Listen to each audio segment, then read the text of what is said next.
Na velha cidade baixa de Salvador, uma mãe solo entrou em uma casa em ruínas que ninguém mais queria e foi recebida com desdém por aqueles que lucram com a desgraça.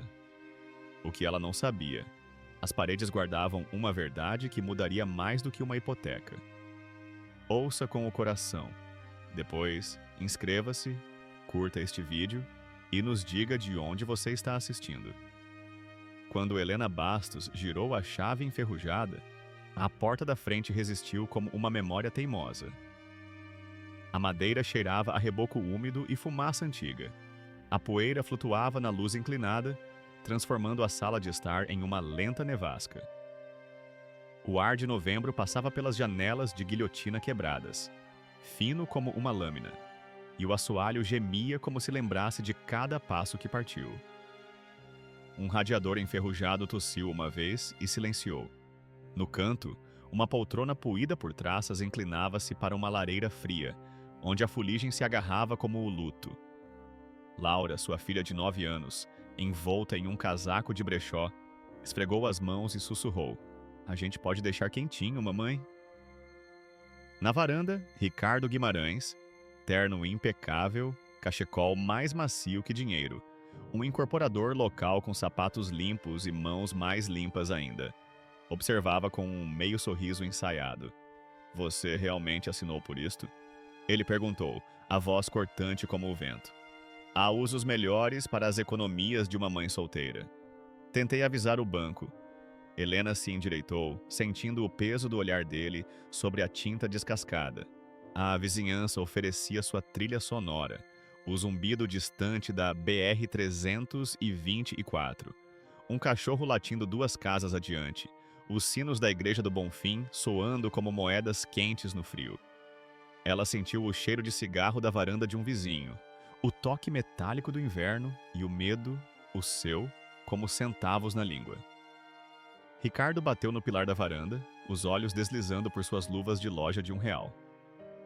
"Você vai me vender quando perceber o custo da esperança." Helena encontrou seus olhos. A casa rangeu ao redor deles, e nesse ranger havia um silêncio tão pesado que poderia machucar. Ela girou a chave novamente, empurrou a porta e deixou a indignação se alojar em seu peito como uma pequena brasa quente. As noites em seu estúdio alugado eram barulhentas com sirenes e paredes finas. Helena aprendera a dormir ao ritmo da discussão de outra pessoa. Ela carregava em sua bolsa um globo de neve rachado do elevador Lacerda, o último presente de sua mãe. Se o chacoalhasse, nada se movia. A água havia vazado anos atrás. Mas Helena o guardava porque, às vezes, esperança é acreditar que os flocos cairão quando o vidro diz que não. Sua vida tinha sido uma corda esticada demais. Seu pai perdido em um acidente de fábrica quando ela tinha 12 anos. Um casamento na adolescência. Um marido que partiu quando as contas aprenderam seu nome. Ela servia cafés da manhã no Hospital das Clínicas, reabastecendo xícaras e oferecendo "como vai sua" manhã, costurados em seu sorriso educado. Após os turnos, ela estudava faturamento médico em um curso técnico, destacando palavras com marca-texto neon, enquanto Laura coloria com lápis de cera quebrados. Ainda assim, havia rituais suaves. Aos domingos, Dona Neuza da casa ao lado trazia bolo de aipim e cantarolava pontos de umbanda. E todas as noites, Helena e Laura ficavam na varanda de sua nova e quebrada casa, observando o céu se tornar laranja fornalha sobre o terreno baldio. "Vamos pintar seu quarto de amarelo", dizia Helena. "Ensolarado", respondia Laura, como se dizer tornasse realidade. Elas esfregaram a nicotina das paredes até suas mãos cheirarem a água sanitária e limão. Arrastaram para fora uma geladeira morta que fedia a leite azedo e inverno aprisionado, rindo porque precisavam. Helena prendeu o globo de neve em uma viga na cozinha como uma promessa a si mesma. Um dia, esta casa tremeria, e a neve cairia novamente. Do outro lado da rua, o SUV preto de Ricardo estava parado, janelas fechadas, aquecedor ligado. Ele as olhava da mesma forma que os banqueiros leem avisos de cobrança. Helena ajeitou o cachecol de Laura e voltou aos afazeres, acreditando silenciosa e teimosamente, que uma vida pode mudar se você mantiver as mãos no volante. A batida na porta veio em uma segunda-feira, nítida como a geada. Um inspetor da prefeitura, com um colete neon, estava na entrada, seu tablet brilhando como um pequeno sol. Ele apontou as infrações com uma caneta que clicava sem parar. Fiação defeituosa, uma escada insegura, um telhado que suspirava sob suas próprias memórias. "Você tem 30 dias para regularizar", disse ele, a respiração embaçando no frio. "Ou a casa será interditada." Helena sentiu o chão inclinar. 30 dias significavam dinheiro que elas não tinham. Significava horas extras que não existiam e uma babá que ela não podia pagar. Naquela tarde, o banco ligou. Uma pendência no depósito de garantia. Taxas se acumulavam como camadas de gelo. À noite, Ricardo voltou, luvas imaculadas. "Vou tirar este fardo de seus ombros", ele murmurou, deslizando um papel sobre a lareira empoeirada. "Dinheiro agora, sem mais dores de cabeça. Você mantém seu orgulho. Eu fico com a propriedade." Ela leu os números e sentiu um gosto de ferro. Vender significava voltar para um cubículo alugado e para a doce mentira que contara a Laura sobre a tinta amarela. Ficar significava uma aposta contra o inverno. Naquela noite, Helena sentou-se à mesa da cozinha, sob uma única lâmpada, a casa ofegando ao seu redor. O vento se infiltrava pela janela rachada, trazendo o cheiro de óleo de motor e carvão distante. Laura dormia em um casulo de cobertores, a respiração pequena e constante. "O que eu estou fazendo?" Helena sussurrou para si mesma, os dedos traçando os veios da mesa de madeira barata. "Como posso lutar por uma casa que está lutando contra si mesma?" Dona Neuza lhe dissera uma vez entre canecas fumegantes de café solúvel: "Minha filha, você tem que acreditar em algo maior do que pode ver agora." As palavras pareceram um consolo bonito na época, mas naquela noite ecoaram na cozinha vazia. Helena fechou os olhos e falou para o silêncio. Para seu pai, que nunca conseguiu se aposentar. Para sua mãe, que acreditava em cúpuns e milagres. As lágrimas encontraram as juntas de seus dedos. Então, um som suave, um baque oco, onde seu calcanhar encontrou o terceiro degrau. Ela pressionou novamente. Tum! Diferente dos outros.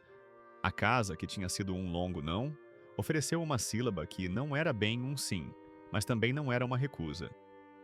Na luz da manhã, ela traçou o degrau com a palma da mão e sentiu uma emenda onde não deveria haver nenhuma. A sensação era como estar na última ponta de um cais e sentir a puxada de uma maré prestes a mudar. Foi Laura quem encontrou o prego que não pertencia ali.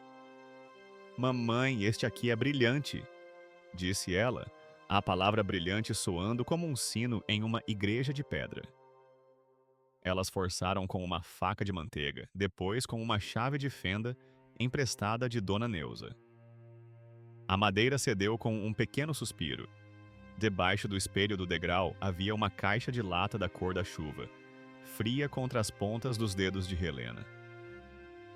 Ela sentiu o cheiro de papel velho, um odor doce e cansado, misturado com o fantasma de fumo de cachimbo. Dentro havia um livro-razão de couro, com as bordas amaciadas por décadas, e uma carta selada com cera que havia rachado como o leito de um rio seco. Havia uma chave de latão em uma fita desbotada, seus dentes gastos e lisos. A primeira linha do livro-razão, em caligrafia de caneta tinteiro, pertencia a um nome que Helena só ouvira na biblioteca. Augusto R. Matarazzo, fundador da tecelagem Matarazzo, a fábrica que um dia moveu as manhãs deste bairro. A carta era endereçada ao guardião da casa na Rua do Paço, 312, e datada com uma mão que tremia, mas não vacilava. Laura traçou o selo em relevo com um dedo reverente. "O que é isso?" "Uma história", disse Helena, embora sua voz tremesse. Ela leu em voz alta ao som do zumbido da geladeira que haviam ressuscitado. Um testamento de um fundo criado para os descendentes dos trabalhadores de Matarazzo, recursos guardados quando os tempos eram bons. depois escondidos quando os tempos mudaram. A carta nomeava esta casa como o lugar onde o guardião seria escolhido, não por sangue, mas por residência e juramento. Falava de um banco, uma caixa e uma promessa a um bairro ao qual se pedira para dar e dar. As mãos de Helena tremiam. Um documento, sim, mas mais do que isso. Uma mão estendida de um tempo em que as fábricas cantavam, pedindo para ser segurada novamente. Ela ligou para a Defensoria Pública.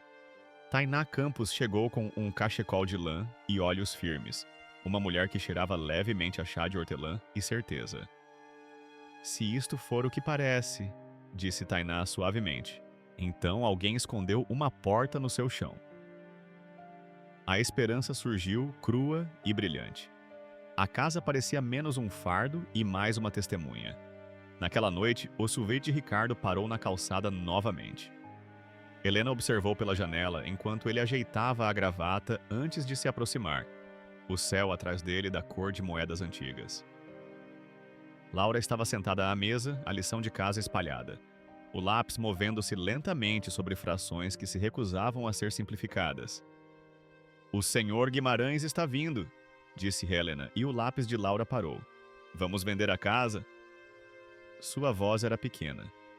Helena tocou a chave de latão em seu bolso. "Não, minha filha. Estamos apenas começando a conhecê-la." A batida de Ricardo foi firme, o som de um homem acostumado a portas que se abrem. Helena o recebeu com o livro Razão escondido nas dobras de seu suéter. O sorriso dele não alcançou seus olhos. "Vim com uma oferta melhor", disse ele, estendendo uma pasta. O inspetor do prédio ligou. As violações são mais extensas do que o relatado inicialmente. Helena sentiu a textura áspera do batente da porta sob seus dedos. "Como você sabe disso?" "Cidade pequena, círculos pequenos", disse Ricardo suavemente. "Eu também sei que você não pode pagar pelos reparos, senhora Bastos. Estou tentando ser razoável." O vento aumentou, trazendo o cheiro de chuva que se aproximava. Do outro lado da rua, Dona Neuza observava de sua janela, as mãos em concha, ao redor de uma caneca, os olhos atentos. 2 casas adiante, um homem parou enquanto passeava com seu cachorro, fingindo verificar o celular. "O que você faria com este lugar?" Helena perguntou. "Se você o comprasse?" A expressão de Ricardo suavizou-se para algo ensaiado. "Revitalizá-lo, torná-lo parte do novo empreendimento." "Este quarteirão inteiro está morrendo, senhora Bastos. Você sabe disso." A vizinhança observava, testemunhas silenciosas de uma conversa que já haviam ouvido antes. Helena pensou na carta, no fundo destinado a pessoas a quem se dissera que suas casas só valiam o que outra pessoa poderia fazer delas. "É interessante você ver morte onde eu vejo vida", disse ela. "Obrigada por sua oferta, mas não estou vendendo." Seu sorriso se estreitou. "O banco vai..." "Boa noite, senhor Guimarães." Helena fechou a porta, não com raiva, mas com a certeza silenciosa de quem encontrou terra firme após anos de areia movediça. Naquela noite, depois que Laura adormeceu, Helena espalhou os documentos pela mesa da cozinha. O livro Razão listava contas, investimentos, propriedades, um mapa de dinheiro que havia crescido silenciosamente por quase um século. A escritura do fundo falava de postos de saúde, bolsas de estudo para os filhos dos trabalhadores, reparos para casas que abrigavam o coração da fábrica. O guardião supervisionaria tudo, garantindo que os fundos servissem àqueles que construíram a fortuna de Matarazzo com mãos calejadas e costas curvadas. Helena traçou os números, sentindo seu peso. Se isso fosse real, se esses papéis ainda tivessem poder legal, então a casa não era apenas um lar, era uma chave. E ela não era apenas uma mãe solteira em dificuldades. Era uma testemunha escolhida. A chuva chegou à meia-noite, batendo nas janelas como visitantes tímidos. Helena fez uma xícara de café solúvel e ficou na cozinha escura, ouvindo a casa respirar. Pela primeira vez desde que se mudou, ela não ouviu apenas as coisas que precisavam de conserto.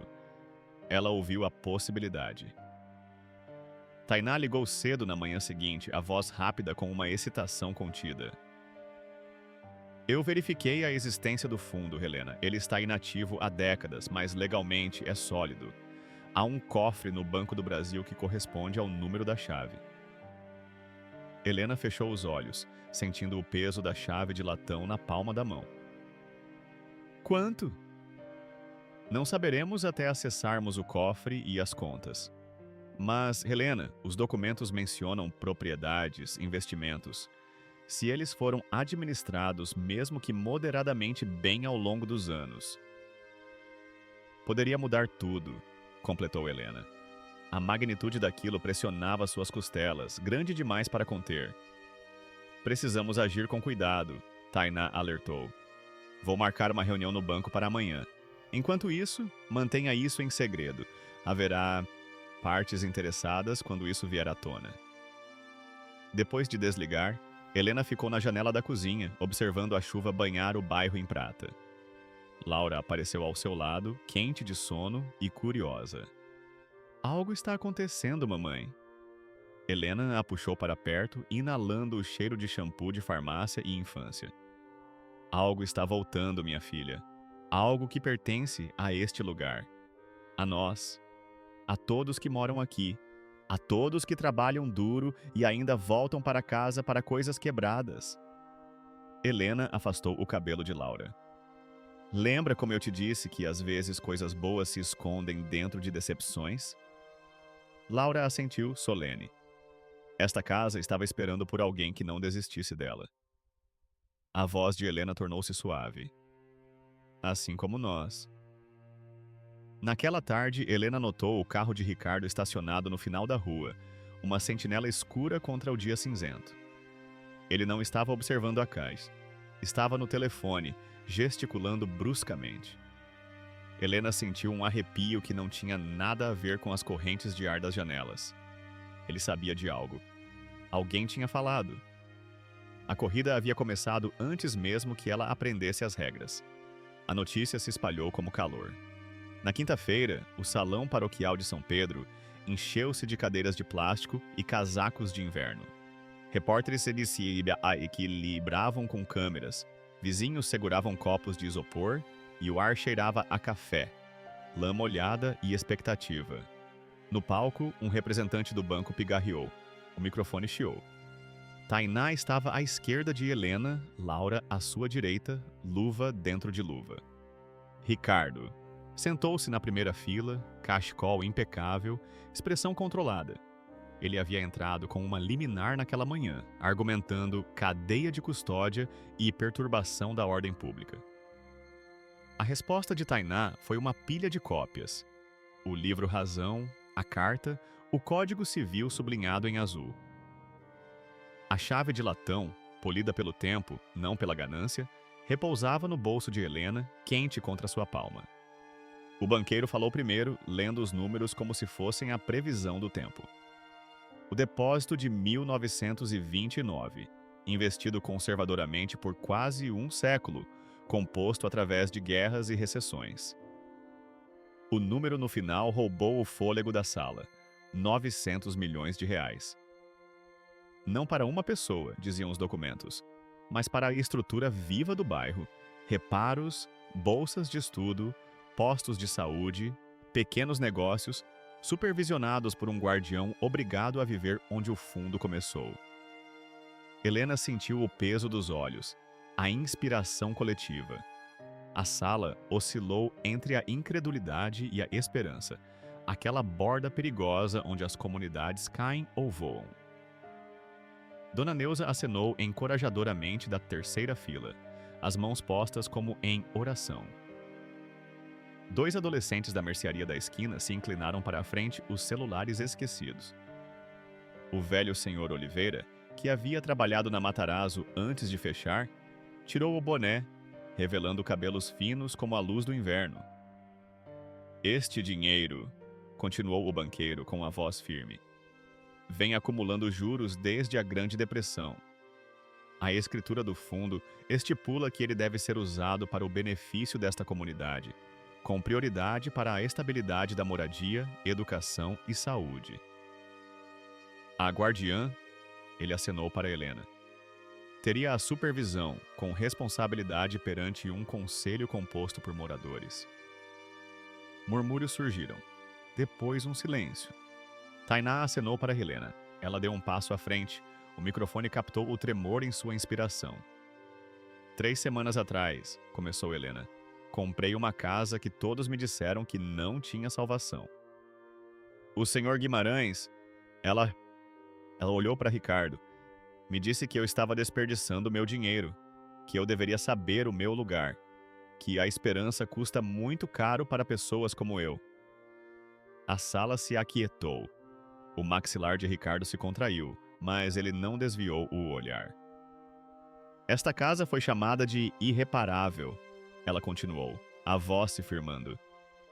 Dizem a pessoas como eu que nossos sonhos são infrações, mas esta promessa não foi feita para juntar poeira. Foi feita para ser aberta. Laura se apertou contra seu lado, pequena e quente. Helena tirou força de sua presença. Augusto Matarazzo construiu sua fortuna com o trabalho deste bairro.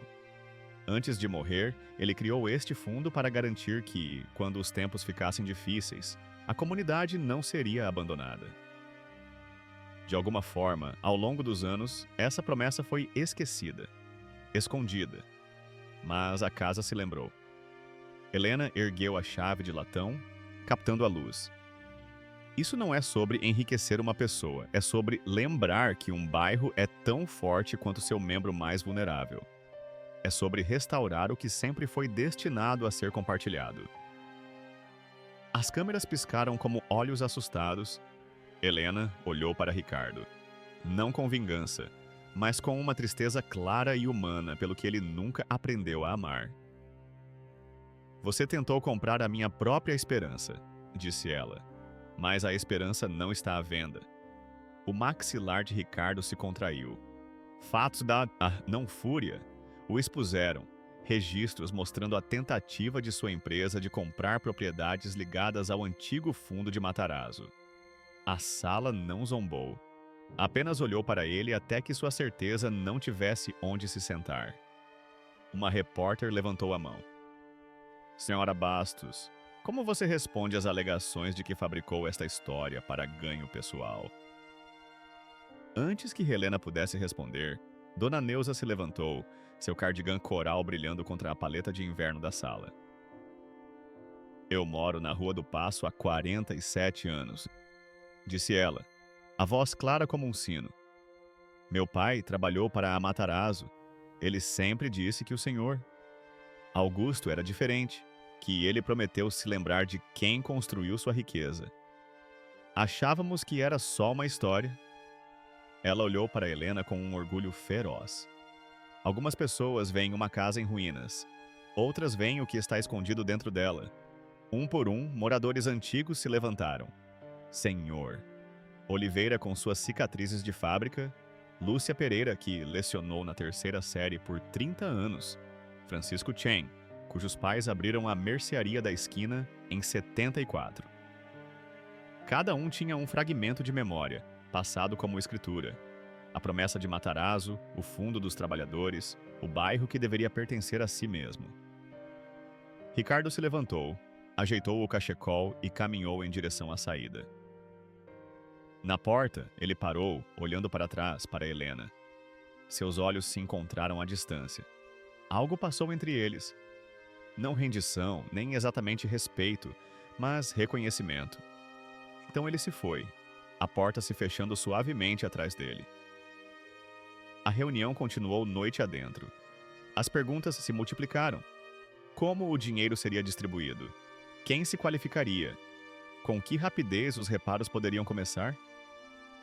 Tainá respondia às questões legais enquanto Helena ouvia, sobrecarregada pela súbita mudança da escassez para a possibilidade. Quando a multidão diminuiu, Laura puxou a manga de Helena. Mamãe, estamos ricas agora. Helena se ajoelhou na altura da filha, colocando uma mecha de cabelo atrás da orelha dela. Não, minha filha. Somos responsáveis. E isso é um tipo diferente de riqueza. Elas voltaram para casa sob uma leve neve, os flocos se prendendo no cabelo de Laura como pequenas estrelas. O bairro parecia diferente de alguma forma. Não fisicamente mudado, mas visto. Casas que pareciam abandonadas agora guardavam segredos. Calçadas rachadas contavam histórias de resiliência. Em sua varanda, Helena parou, olhando para as janelas de onde a luz se derramava, dourada sobre a neve. "O que acontece amanhã?" perguntou Laura, a respiração embaçando no frio. Helena apertou a mão dela. "Amanhã nós começamos. Vamos consertar o que está quebrado. Não apenas nossa casa, mas a varanda da Dona Neuza. E o posto de saúde que fechou no ano passado. E o parquinho que não é mais seguro. E o meu quarto amarelo?" Helena sorriu. "Sim, seu quarto amarelo também." Lá dentro, a casa as recebeu com rangidos que agora soavam menos como reclamações e mais como conversa. Helena fez chocolate quente, aquele barato com mini marshmallows que Laura adorava. Elas se sentaram à mesa da cozinha, o vapor subindo entre elas. "Eu estava com medo", admitiu Helena em voz baixa. "Quando o inspetor veio. Quando o senhor." Guimarães continuou pressionando. "Eu quase desisti." Laura considerou isso com um bigode de marshmallow no lábio superior. "Mas você não desistiu." "Não, não desisti. Porque você é corajosa." Helena balançou a cabeça. "Porque às vezes estar cansada demais para correr significa que você tem que fincar o pé." Mais tarde, depois que Laura adormeceu, Helena ficou na cozinha com o globo de neve rachado nas mãos. Ela o sacudiu gentilmente, observando os flocos empoeirados se assentarem em seu mundo sem água. Por um momento, apenas um momento, eles pareceram dançar, como se lembrassem o que era flutuar. O fórum cheirava a cera de assoalho e a chuva de ontem. Helena sentou-se em um banco de madeira polido por décadas de corpos ansiosos, seus sapatos bons apertando seus dedos. Na noite anterior, ela os havia polido com um pano que cheirava a produtos químicos, tentando trazer de volta um brilho que há muito se rendera. Laura estava na escola, desenhando sua casa com um lápis de cera amarelo, pressionado com força contra o papel, enquanto Dona Neuza esperava para buscá-la. Tainá sentou-se ao lado de Helena, pastas Manila empilhadas ordenadamente em seu colo, cada uma respirando documentos e possibilidades. "Lembre-se", disse ela com a voz baixa e firme. "Eles vão tornar isso pessoal. Vão tentar pintá-la como oportunista, como alguém em busca de uma fortuna rápida. Não caia na provocação. Isso não é sobre você. É sobre uma promessa feita a uma comunidade inteira." Do outro lado do corredor, Ricardo sentava-se com 3 advogados em ternos de carvão. Sua incorporadora, Guimarães Renovação Urbana, havia entrado com uma liminar de emergência, alegando fraude, cadeia de custódia imprópria e instabilidade comunitária. Sua equipe jurídica custava por hora mais do que Helena ganhava em uma semana na lanchonete do hospital. As portas do tribunal se abriram. Todos se levantaram enquanto a juíza Helena Meirelles entrava, sua toga balançando como cortinas pesadas, seus olhos afiados sob cabelos prateados. "Sentem-se", disse ela, com a voz acostumada à obediência. O advogado principal de Ricardo falou primeiro, palavras escorregadias como óleo na água. Ele mostrou mapas do empreendimento proposto. Prédios de vidro, espaços verdes, empregos que revitalizariam um bairro em declínio. Ele falou de progresso, investimento e da validade questionável de documentos centenários encontrados em uma casa estruturalmente comprometida. Quando ele disse guardiã, sua boca se curvou em torno da palavra como se tivesse um gosto amargo. "A senhora Bastos", disse ele, virando-se para encará-la. "Não tem experiência em gerenciar finanças de qualquer escala, muito menos um fundo desta magnitude. Ela tem um histórico de pagamentos atrasados, um processo de falência após o divórcio e nenhuma educação formal em finanças ou desenvolvimento comunitário." Helena sentiu o rosto esquentar. suas dificuldades financeiras expostas como roupa suja para todos verem. Ela pensou em Laura, na promessa de pintar seu quarto de amarelo, no orgulho na voz de sua filha, quando disse à professora: "Nós temos nossa própria casa agora." Quando Tainá se levantou, sua voz era água calma correndo sobre pedras. Meritíssima, a integridade das intenções de Augusto Matarazzo não está em questão. O banco verificou a existência do fundo e suas condições. Os documentos afirmam claramente que o guardião será o residente legítimo da Rua do Paço, 312, independentemente de sua posição ou circunstância. O Sr. Matarazzo não especificou riqueza ou educação como pré-requisitos. Ele especificou residência e compromisso. Ela colocou um documento no projetor. Aqui temos registros de propriedade mostrando que a Guimarães Renovação Urbana comprou sistematicamente 14 propriedades no bairro-alvo nos últimos 18 meses, muitas a preços bem abaixo do valor de mercado, frequentemente de moradores idosos ou famílias enfrentando dificuldades financeiras. O tribunal murmurou. Helena olhou para Ricardo, que olhava para a frente, o maxilar cerrado. Além disso, continuou Tainá, temos evidências de que o senhor Guimarães estava ciente da existência do fundo antes que a senhora. Bastos descobrisse os documentos. Sua empresa tem visado especificamente propriedades mencionadas na escritura do fundo Matarazzo. A juíza Meireles se inclinou para a frente. Senhor Guimarães, isso é exato? Ricardo conversou brevemente com seus advogados, depois se levantou. Meritíssima, como um incorporador investido no futuro da comunidade, naturalmente pesquisei seu passado. Sim, eu estava ciente de rumores sobre o legado de Matarazzo. Mas o fundo estava inativo, os documentos não verificados. Meu interesse era na revitalização, não na exploração. Revitalização para quem? Perguntou Tainá. A que custo para a comunidade existente? O interrogatório continuou pela manhã. Especialistas testemunharam a validade do fundo, o contexto histórico da decisão de Matarazzo em uma época em que os trabalhadores tinham poucas proteções. Um historiador da comunidade explicou como o bairro já fora a espinha dorsal do crescimento industrial de Salvador, seus moradores construindo os veículos que construíram o Brasil. Durante um recesso, Helena ficou no corredor do fórum, o piso de mármore frio através de suas solas finas.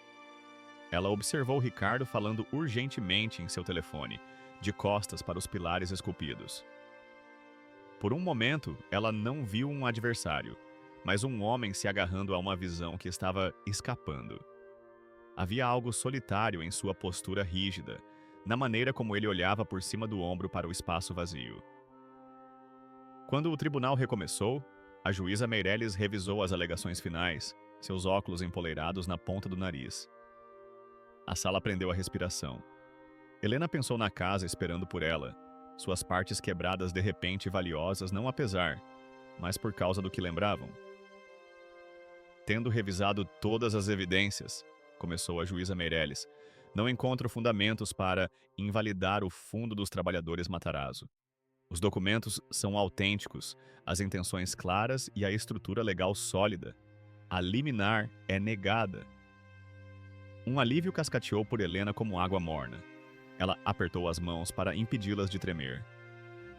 No entanto, continuou a juíza, reconheço a complexidade de administrar um fundo desta magnitude.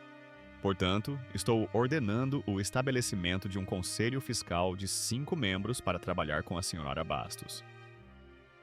Este conselho incluirá 2 representantes da comunidade, um consultor financeiro, um consultor jurídico e um representante da cidade. A senhora Bastos servirá como a guardiã principal, conforme estipulado na escritura original do fundo, mas as decisões importantes exigirão a aprovação do conselho. Ela olhou diretamente para Helena. Esta é uma responsabilidade tremenda, senhora Bastos. Você está preparada para aceitá-la? Helena se levantou, sentindo o peso de cada olhar no tribunal. Sim, meritíssima. Não sozinha, mas com minha comunidade. A juíza Meirelles assentiu. Sênior Guimarães, seus planos de desenvolvimento precisarão ser reconsiderados à luz da ativação do fundo. Este tribunal incentiva a cooperação em vez da competição na reurbanização do bairro. Do lado de fora do fórum, o sol de inverno rompeu as nuvens como um sorriso repentino. Repórteres cercaram Helena, perguntas voando como pássaros assustados. Ela respondeu com cuidado, Tainá ao seu lado, pensando em como explicar tudo para Laura em palavras que uma criança de 9 anos entenderia. Nós vencemos, mas vencer significa trabalho. Estamos seguros, mas segurança significa responsabilidade. Ricardo se aproximou enquanto os repórteres se dispersavam, seu cachecol esvoaçando ao vento frio. Por um momento, eles ficaram frente a frente, adversários em pausa entre batalhas. Parabéns, disse ele finalmente, a palavra apertada como um sapato novo. Não precisa ser uma guerra, respondeu Helena. O bairro precisa de investimento, de visão. Só não pode vir ao custo das pessoas que já o chamam de lar. Algo mudou em sua expressão, não rendição, mas um recálculo. Talvez devêssemos conversar sobre colaboração em vez de aquisição. Talvez devêssemos. Helena estendeu a mão. Após um momento de hesitação, Ricardo a apertou, seu aperto firme, mas não mais esmagador. Enquanto se afastava, Helena sentiu a chave de latão em seu bolso, quente contra sua coxa. A primeira vitória fora conquistada, mas o verdadeiro trabalho, a reconstrução, a cura, a transformação da esperança de um sentimento em um alicerce, esse trabalho estava apenas começando. A primavera chegou a Salvador como uma visitante tímida, um verde hesitante surgindo por entre as frestas do concreto, um calor relutante afugentando o frio teimoso. Na Rua do Paço, a mudança veio com o som de martelos e serras, o cheiro de tinta fresca e madeira nova. A mesa da cozinha de Helena se tornara o centro de comando, coberta de plantas, formulários e marcas de café que mapeavam as noites de planejamento. O Conselho Fiscal se reunia semanalmente, 5 pessoas aprendendo a falar a língua da possibilidade após anos de escassez. Dona Neuza representava os moradores antigos, sua memória institucional inestimável, enquanto eles combinavam necessidades com recursos. Danilo Washington, um eletricista de 32 anos que crescera a 3 quarteirões dali, falava pela geração mais jovem. A consultora financeira Mariana Guedes ensinava-lhes sobre investimento sustentável e riqueza geracional. O consultor jurídico e o representante da cidade traziam estruturas e conexões. E Helena, ainda servindo café da manhã no Hospital das Clínicas 3 manhãs por semana, ainda estudando faturamento médico à noite, agora carregava um caderno cheio de sonhos de vizinhos. Telhados que não vazavam, aquecedores que respiravam calor constante, janelas que mantinham o inverno do lado de fora, onde ele pertencia. Precisamos ser estratégicos, alertou Mariana durante uma reunião em que a chuva de primavera batia na janela da cozinha. 900 milhões parece infinito, mas não é. Estamos construindo para décadas, não para dias. Eles estabeleceram prioridades. Primeiro, os reparos emergenciais nas casas, depois o posto de saúde comunitário, depois bolsas de estudo e subsídios para pequenos negócios. Eles contratavam localmente sempre que possível, encanadores que moravam a 2 ruas de distância, carpinteiros que se lembravam de brincar nesses quintais quando crianças.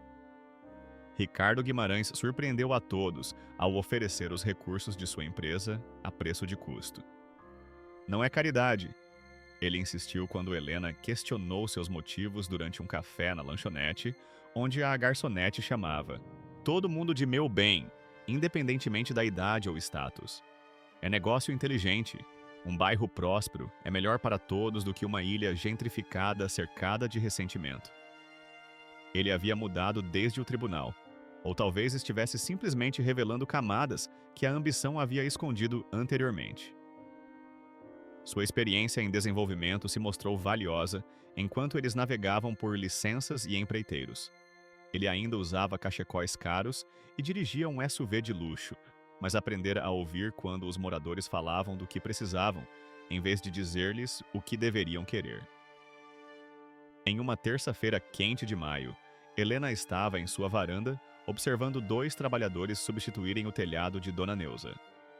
As telhas velhas caíam como folhas de outono, revelando o esqueleto vulnerável por baixo.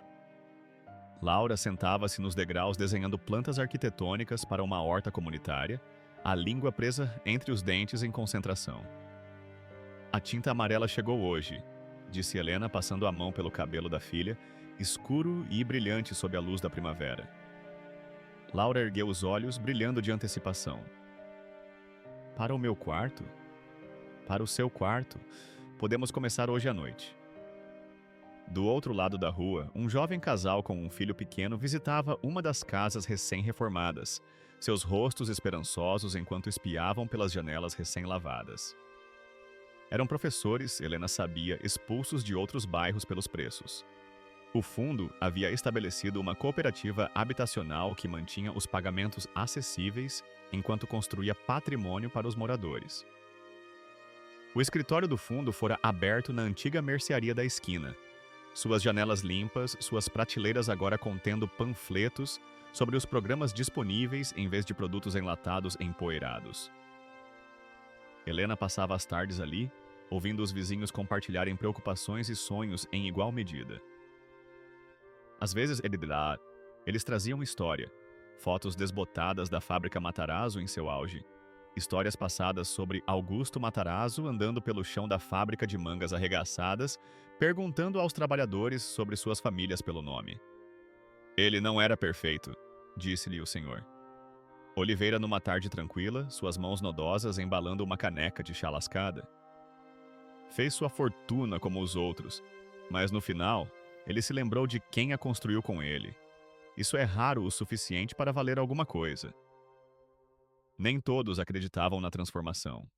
Alguns moradores, queimados por muitas promessas quebradas, esperavam o dinheiro desaparecer, os reparos pararem, os poderosos reivindicarem o que haviam cedido brevemente. Helena entendia o ceticismo deles. A confiança, como a fundação de uma casa, não podia ser consertada da noite para o dia.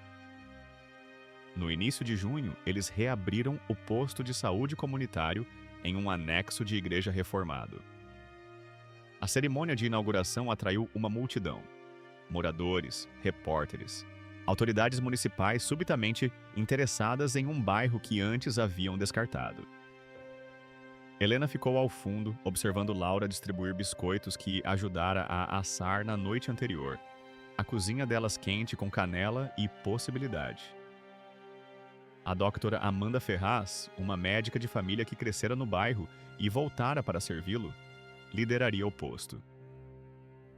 "Quando eu era menina", disse ela à multidão reunida, "minha mãe caminhava 5 quilômetros para conseguir meu remédio para asma porque não havia farmácia por perto. Nenhuma criança deveria ter que esperar para respirar. Nenhum pai deveria ter que escolher entre aluguel e remédio." Enquanto os aplausos ecoavam pela multidão, Helena encontrou o olhar de Ricardo. Ele estava na beira da multidão, mãos nos bolsos, observando a celebração com uma expressão que ela não conseguia decifrar. Quando seus olhares se encontraram, ele acenou levemente. Reconhecimento, talvez, ou respeito. Naquela noite, Helena e Laura pintaram as paredes do quarto dela da cor de girassóis e abóbora. Elas abriram as janelas para deixar o ar da primavera afugentar os vapores da tinta, e respingos decoravam suas roupas como confete. O rádio tocava axé antigo e elas dançavam entre as demãos, os pincéis erguidos como bandeiras triunfantes. "Ficou ainda melhor do que eu imaginei", disse Laura quando terminaram, sentada de pernas cruzadas no centro do quarto, cercada por paredes de sol. Helena olhou para o rosto da filha, brilhando de alegria simples, e sentiu algo se acomodar em seu peito. Não a brasa quente da indignação que queimara ali desde o desdém de Ricardo naquele primeiro dia frio, mas algo mais firme, mais quente. Mais tarde, depois que Laura adormeceu, Helena sentou-se nos degraus da varanda, ouvindo os sons noturnos do bairro. Tráfego distante, um cachorro latindo, os sinos de vento de alguém cantando para a brisa. A casa atrás dela não rangia mais com reclamações. Sua estrutura reformada permanecia firme contra o vento e o tempo. A fiação não ameaçava mais incêndio. O encanamento transportava água limpa sem protesto. O telhado mantinha a chuva onde ela pertencia. Dona Neuza se juntou a ela, trazendo 2 copos de chá gelado que tilintavam com gelo. Elas se sentaram em um silêncio confortável, observando os vagalumes subirem da horta comunitária, recém-plantada do outro lado da rua, suas luzes como estrelas terrenas. "Claro", disse Dona Neuza finalmente. "Quando Augusto Matarazzo escondeu aquele fundo, ele não poderia saber que seria você quem o encontraria. Uma mãe solo com mãos fortes o suficiente para segurar a esperança de um bairro inteiro." Helena sorriu na escuridão. "Eu só girei uma chave, Dona Neuza. Estamos todos construindo o que vem a seguir." "É assim que a mudança sempre acontece, minha filha. Uma pessoa gira uma chave, abre uma porta. Então, todos nós passamos juntos."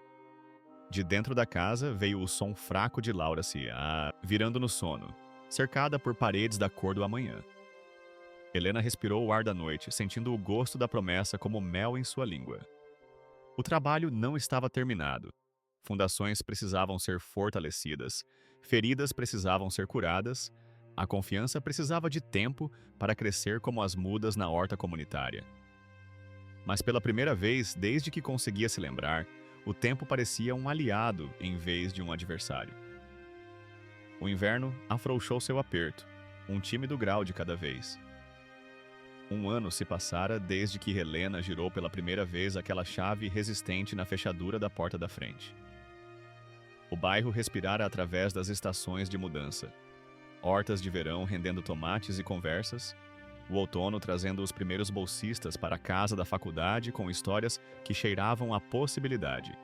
E agora, outro inverno, mais ameno que o último. Martelos soavam pela Rua do Paço, e o ar frio se enchia com o cheiro adocicado de pinho cortado. Lonas azuis se agitavam como velas sobre telhados que finalmente acreditavam na primavera. Helena caminhava por tudo isso com uma prancheta e um ouvido atento. Seu nome em um cordão que cheirava a tinta de impressora e papel novo. Ela havia pedido demissão do emprego na lanchonete do hospital há 6 meses, quando o conselho votou por unanimidade para tornar a posição de guardiã em tempo integral, com benefícios que incluíam plano de saúde para Laura. O centro comunitário da Rua do Paço, antes um armazém abandonado onde pombos faziam ninhos em vigas quebradas, agora se erguia com janelas que captavam a luz do inverno e a seguravam como uma promessa. Lá dentro, o aroma de café e tinta fresca se misturava com o som de risadas de crianças do programa de reforço escolar. Voluntários ensinavam de tudo, de programação à culinária, de ajuda com o dever de casa a reparos domésticos. No escritório do canto, 3 estudantes do ensino médio trabalhavam em suas inscrições para a faculdade, seus futuros se expandindo para além do que seus pais um dia pensaram ser possível. Helena parou na porta, observando Laura ajudar uma criança mais nova com a lição de matemática. Sua paciência, um dom silencioso. Aos 10 anos, sua filha se movia pelo mundo com uma nova confiança, como se as paredes amarelas de seu quarto tivessem de alguma forma infundido seu espírito com seu brilho. "Senhora Bastos?" Uma voz chamou sua atenção. João Ricardo, 22 anos e aplicado, estendeu um plano de negócios para a oficina de bicicletas que esperava abrir na primavera. "Fiz as alterações que você sugeriu. Adicionei o programa de aprendiz para os alunos do Fundamental." Helena pegou a pasta, sentindo seu peso. Não apenas papel, mas sonhos com dimensões. "Vou revisar hoje", ela prometeu. "O Comitê de Pequenos Negócios se reúne amanhã." A porta da frente se abriu, trazendo uma rajada de ar frio e Ricardo Guimarães, seu cachecol agora mais funcional do que uma declaração de estilo. Ele havia mudado ao longo do ano, suas arestas suavizadas como uma pedra em água corrente. Sua incorporadora ainda construía em Salvador, mas com uma nova filosofia. Renovação em vez de substituição, envolvimento comunitário em vez de ditames corporativos. As plantas arquitetônicas para o terreno da antiga fábrica Matarazzo chegaram, disse ele, erguendo um tubo de projeto. Pensei que você gostaria de vê-las antes da audiência pública. Eles espalharam as plantas sobre uma mesa, os ombros quase se tocando enquanto se debruçavam sobre o futuro, tomando forma no papel. A fábrica onde o pai de Helena trabalhara, onde gerações de moradores do bairro haviam batido o ponto, se tornaria um espaço de uso misto. Apartamentos acessíveis, um mercado para vendedores locais, um centro de saúde e um museu homenageando a história industrial que construiu a espinha dorsal de Salvador. Não é o que eu teria projetado um ano atrás, admitiu Ricardo, traçando com o dedo o contorno de uma horta comunitária planejada para a antiga doca de carregamento. Mas é melhor. Helena estudou seu perfil, lembrando-se de seu primeiro encontro em sua varanda. O desdém em seus olhos quando ele olhou para suas luvas de loja de R$1. As pessoas podem te surpreender, disse ela. Ele encontrou o olhar dela, um sorriso aquecendo seu rosto. Algumas mais do que outras. Naquela noite, o salão paroquial de São Pedro encheu-se novamente de cadeiras de plástico e casacos de inverno, mas a atmosfera havia mudado. Não havia mais café em copos de isopor. Agora, voluntários do programa de treinamento culinário serviam aperitivos em pratos de verdade. Não havia mais medo e incerteza. Agora, vizinhos se cumprimentavam com a familiaridade fácil de pessoas que haviam construído algo juntas. Helena estava no pódio, o microfone não mais captando seus tremores nervosos. Atrás dela, uma apresentação de slides exibia imagens da transformação do bairro. Fotos de antes e depois de casas reformadas, o novo posto com a doutora Amanda examinando um bebê, a primeira colheita da horta comunitária, idosos ensinando adolescentes a fazer compota de tomate, os bolsistas partindo para a faculdade com malas de segunda mão e sonhos de primeira geração. Há um ano, começou Helena, descobrimos uma promessa que estava escondida por quase um século. Augusto Matarazzo acreditava que as pessoas que construíram sua riqueza mereciam compartilhá-la. Essa crença ficou adormecida, esperando que nos lembrássemos do que somos capazes quando nos unimos. Ela gesticulou para os membros do Conselho Fiscal, sentados na primeira fila, cada um representando uma faceta diferente da força da comunidade. Os fundos do fundo tornaram isso possível, mas dinheiro sozinho não constrói comunidade. Pessoas constroem. Vizinhos cuidando de vizinhos. Conhecimento passado dos mais velhos para os mais novos. Habilidades compartilhadas. Fardos carregados juntos. A apresentação mudou para uma foto da antiga fábrica Matarazzo. Suas janelas quebradas e paredes pichadas, um forte contraste com as renderizações arquitetônicas que se seguiram. Hoje, estamos entusiasmados em anunciar a próxima fase da renovação do nosso bairro. O lugar onde muitos de seus pais e avós trabalharam se tornará um espaço que serve à comunidade novamente. Ricardo deu um passo à frente para explicar os planos. Sua experiência de incorporador agora canalizada para a preservação em vez do apagamento. Enquanto ele falava, Helena observava os rostos na plateia. Dona Neuza assentindo em aprovação, Senhor Oliveira enxugando uma lágrima, jovens pais segurando crianças que cresceriam em um bairro que se lembrava de seu próprio valor. Após a apresentação, enquanto as pessoas se misturavam tomando café e comendo biscoitos caseiros, uma repórter do Correio da Bahia abordou Helena. Alguns estão chamando isso de um modelo para o desenvolvimento urbano ético, disse ela, gravador na mão. Qual você acha que é a lição mais importante da transformação da Rua do Paço? Helena considerou a pergunta, observando Laura do outro lado da sala, mostrando a Ricardo seu cartaz do projeto de ciências sobre hortas urbanas. Que a esperança não é ingênua, disse ela finalmente.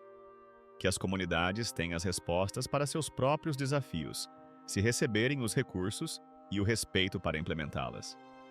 E que a história não precisa ser apagada para dar lugar ao futuro. Ela pode ser a fundação sobre a qual construímos. Mais tarde naquela noite, Helena e Laura voltaram para casa sob uma leve queda de neve, suas respirações se condensando no ar frio. Os postes de luz da rua haviam sido consertados meses atrás, lançando poças de luz quente sobre as calçadas limpas. Das varandas e janelas vinha o brilho de lares que não precisavam mais escolher entre aquecimento e comida, entre reparo e remédio. "Mamãe", disse Laura, sua voz pensativa enquanto dobravam em sua rua, "estamos ricas agora?" Helena sorriu na escuridão, lembrando-se de como se fizera a mesma pergunta naquela primeira noite, sentada sob uma única lâmpada, com o aviso de interdição do inspetor pesado em suas mãos. "Somos responsáveis", disse ela, "e somos vistas. Isso é um tipo diferente de riqueza." Em casa, a casa as recebeu com calor e pisos sólidos que não protestavam sob seus pés. Helena fez chocolate quente, do bom agora, com chocolate de verdade derretido no leite. Elas se sentaram à mesa da cozinha, que testemunhara sua jornada desde aquela primeira noite de cálculo desesperado até esta noite de contentamento silencioso. No parapeito da janela estava o globo de neve rachado, seu horizonte empoeirado, um lembrete de onde haviam começado. Ao lado dele havia um novo, um presente do Conselho Fiscal no aniversário da ativação do fundo. Este continha uma miniatura de sua própria casa, cercada por pequenas árvores e vizinhos, sua água clara e cheia. Laura o pegou e sacudiu suavemente. Os flocos subiram e caíram em círculos preguiçosos, polvilhando o bairro em miniatura com possibilidade. "Funciona", disse ela com admiração na voz. Helena encostou a cabeça na de sua filha, inalando o cheiro de shampoo e infância que escaparia muito em breve. "Amor e dignidade são tesouros que ninguém pode roubar", ela sussurrou, uma frase que queria que as paredes guardassem. E a casa, finalmente aquecida, pareceu concordar. De manhã, Helena acordaria para mais trabalho, mais reuniões, mais equilíbrio entre necessidades e recursos. A transformação não estava completa. Talvez nunca estivesse. Mas algo fundamental havia mudado. Não apenas nas estruturas físicas do bairro, mas em seu espírito coletivo. Onde havia resignação, agora crescia determinação. Onde havia isolamento, agora florescia a conexão. Do lado de fora da janela, a Rua do Paço dormia sob seu cobertor de neve. Cada casa um repositório de histórias. Passado e presente entrelaçados, dificuldade e alegria em igual medida. Helena pensou em Augusto Matarazzo, imaginou se ele poderia ter previsto este resultado quando selou aquela carta e a escondeu. Imaginou se ele reconheceria que seu legado não estava nos prédios que levavam seu nome, mas na comunidade que se lembrara de como ter esperança. A casa rangeu suavemente. Um som confortável agora, como um velho amigo se acomodando para uma conversa. Helena fechou os olhos, sentindo o peso da chave de latão que ainda estava pendurada em uma fita ao lado de sua cama. Não mais apenas um meio de abrir uma porta, mas um lembrete de que, às vezes, os maiores tesouros se escondem à vista de todos, esperando por alguém teimoso o suficiente para acreditar no que os outros descartam como sem valor.